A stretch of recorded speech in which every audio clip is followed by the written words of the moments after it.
Hey y'all, it's about the 13th, 14th of November here in the Buckeye. We had some snow get put down, about 3 inches, right around Halloween.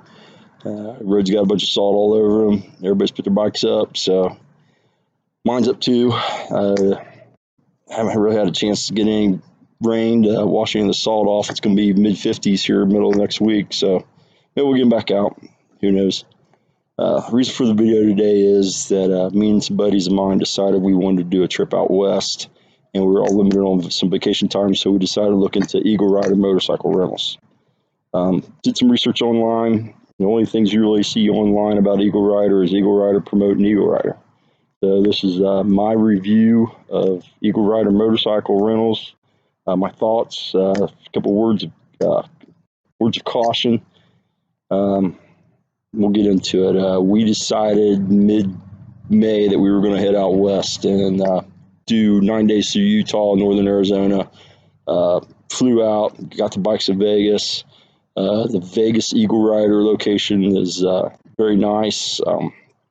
You got a pre-check in, you call ahead. They had the bikes sitting on us waiting when we got there. We reserved the bikes probably in February, March for a June trip. The online reservation process is very, very simple. It costs us right around almost $1,300 for a 9-day rental for 4 touring motorcycles. So about $1,200 a piece. Again, we're all limited on vacation, so in order to do it and enjoy it, we decided to rent. They do offer insurance through Eagle Rider. It's a supplemental insurance. I'm gonna come back to that point. Word of advice: take the insurance. Just figure it into the cost of the bike. Don't be a cheapskate like I was, and deal with what I had to deal with. But overall, this is overall. I will rent from Eagle Rider again. The bikes are we had all 19 Harley Davidsons, reserve street glide tourings. We got one street glide touring, and the rest of them were upgraded to ultras. I was the biggest guy in the group and got the smallest bike, which is a street glide, which was fine for me because I got a big ultra at home, so it didn't bother me to be on a little bit smaller bike.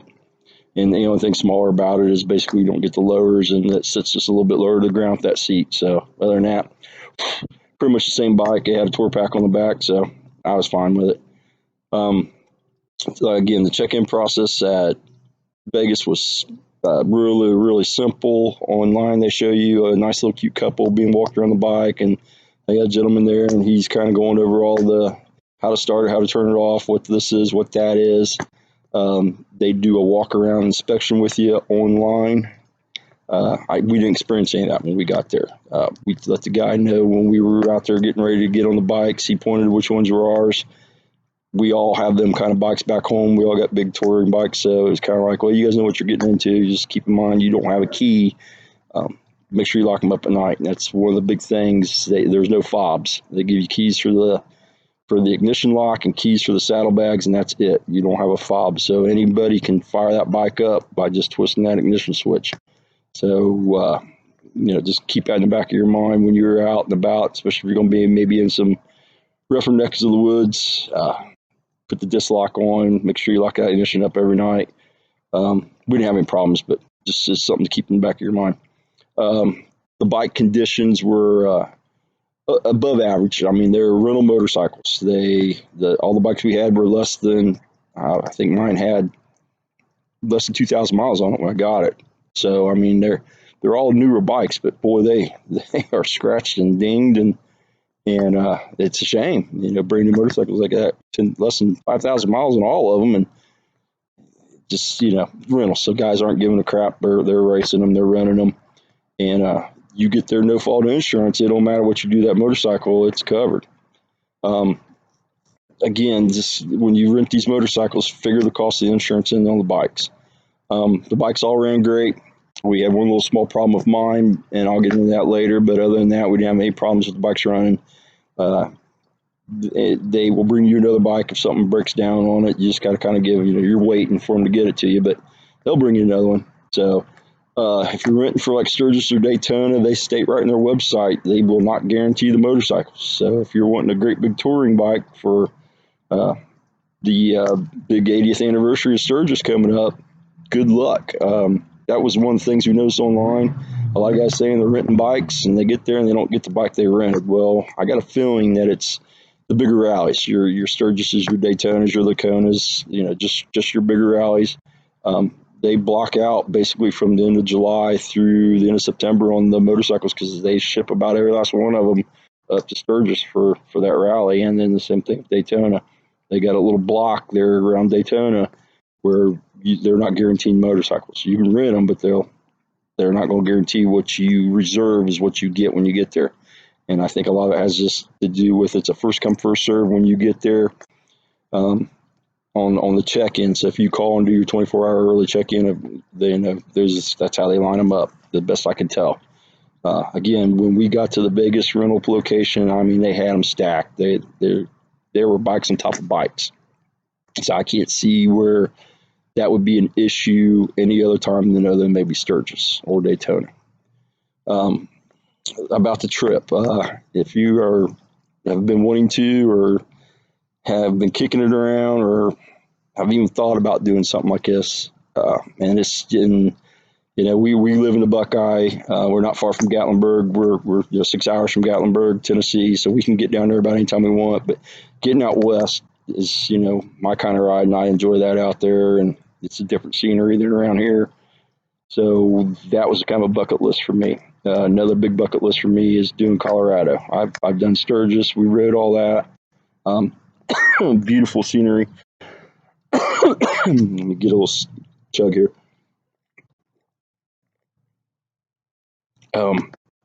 But the Utah, Moab, Zion, Grand Canyon, just amazing. It's just different scenery entirely.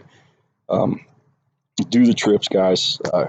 Get your wives out there, get your girlfriends out there, get your group of buddies out, and take these trips. That's what these bikes are made to do. It was amazing. We had basically one day with kind of crappy weather, and other than that, it was really nice.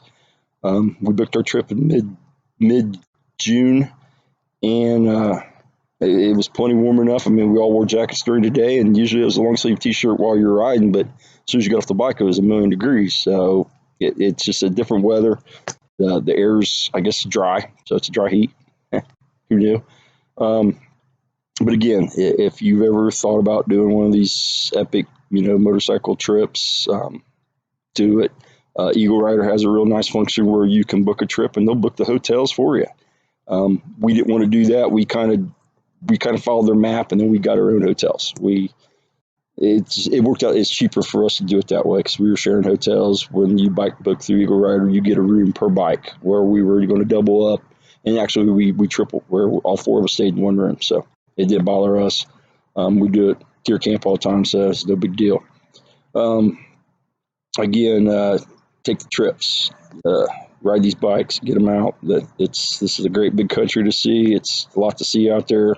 Our next one, we're going to do Gatlinburg this summer, just because we have a big Daytona. The 80th anniversary of Daytona is coming up in 21, and that's going to be our trip in 21. We're all taking our own bikes down to Daytona, and we're going to spend a week down in Florida, running up and down the coast, heading down to the Keys and all that good stuff. So we decided to do kind of a local trip this next year and to stay close, Shenandoah Valley, and then we're going to run Blue Ridge Parkway back up into Virginia, and then come back home through West Virginia. So that's kind of our thinking there on that trip. About the insurance and about the bike, about day 2 out there, I started noticing a leak out of my primary. And again, I was the only one out of the group that did not take their supplemental insurance. My Allstate policy covers rental bikes. So I was like, screw it, I'm covered. I'm not going to give you guys the extra $300. That's about what it is, $250, $280 some dollars for their supplemental insurance. But mine's no fault insurance. So again, get the insurance. But anyways, mine developed a leak. There's nothing real major. It's right there at the bolt. I honestly thought that the O-ring had given up. It was never any bigger than a silver dollar, and once that bike cooled off, it stopped leaking. So I didn't even think about it the rest of the trip. There's no good way to check that primary fluid without pulling that cover off. And screw it, I'm on vacation. I ain't about to do all that stuff. So we rode the bike for the next 7 days, and I just dealt with it. Again, the bike didn't bog down. I didn't have any problem shifting. It rode fine. Got back to Eagle Rider, turned the bike in, kind of let them know, hey, there's a little oil leak down here underneath this drain bolt. I think that O-ring might have gave up, and all the guys are agreeing with me that work on them bikes, and nothing was said. When I get back home 2 days later, and I get a phone call from Eagle Rider, and they're saying I cracked the inner and outer primary, and there's frame damage to that motorcycle. And I call it a BS on it. There's no way I did any of that damage to that motorcycle. Out of the 3 other guys that went out there with me, I was the only one that didn't lay my bike down. So I didn't hit anything. We didn't do any off road, and it was strictly slab riding and riding from here to here. I mean, I called BS on it. I really wanted Allstate to go out and deal with it. The dilemma is when you don't take their insurance, they put a $5,000 hold on your credit card, and by God, they charged my credit card $5,000, and it wasn't about to come off of there until that bike was fixed. Well, I made a claim with Allstate. They took care of it. It cost me $200, which was my deductible, and that charge was off my credit card within a week. But still, just buy the insurance, and then put in the back of your head that is no fault insurance. So again, I am going to rent from Eagle Rider. And I guarantee that tire will be roasted off the back of that motorcycle when I bring it back. What better way to learn how to do whole shots and smoke a tire than on a rental motorcycle? So, no fault insurance. Enjoy yourself. All right, guys. For you that live up north with me, and our time is limited during the winter on getting all these things. Be safe next spring. Hope you all have a happy holiday and a Merry Christmas. For you guys down south, you suck. I'll be down there in 10 more years. Be with you. Be safe, y'all.